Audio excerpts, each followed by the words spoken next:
بسم اللہ الرحمن الرحیم۔ نبی کریم صلی اللہ علیہ وسلم اور ابو بکر رضی اللہ تعالیٰ عنہ کے بعد عبداللہ بن زبیر رضی اللہ تعالیٰ عنہما سے حضرت عائشہ رضی اللہ تعالیٰ عنہ کو سب سے زیادہ محبت تھی۔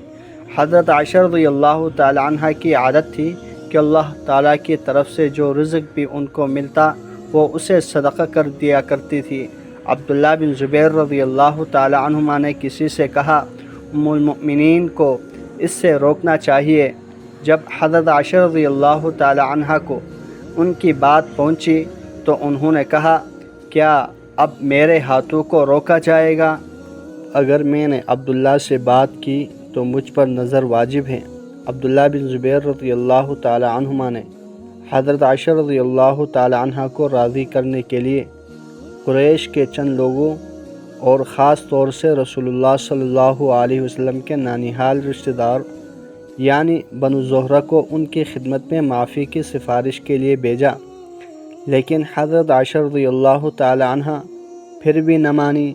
اس پر بنو زہرہ نے، جو رسول اللہ صلی اللہ علیہ وسلم کے ماموں ہوتے تھے، ان میں عبد الرحمن بن اسود بن عبد یغوث اور مسعور بن مخرمہ رضی اللہ تعالی عنہما بھی تھے، عبداللہ بن زبیر رضی اللہ تعالی عنہما سے کہا، جب ہم ان کی اجازت سے وہاں جا بیٹھیں تو تم ایک ہی دفعہ آ کر پردے میں گھس جاؤ۔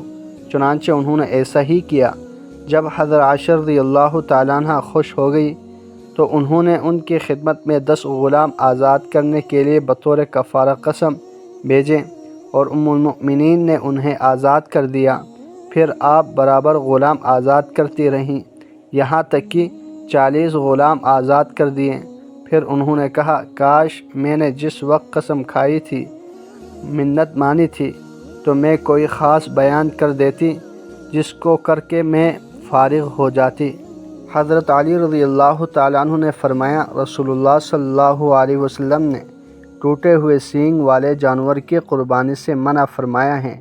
یہ بات حضرت سعید بن مسیب سے بھی ذکر کی گئی تو انہوں نے فرمایا، اس سے مراد وہ جانور ہے جس کا نصف یا نصف سے زیادہ سینگ ٹوٹا ہوا ہو۔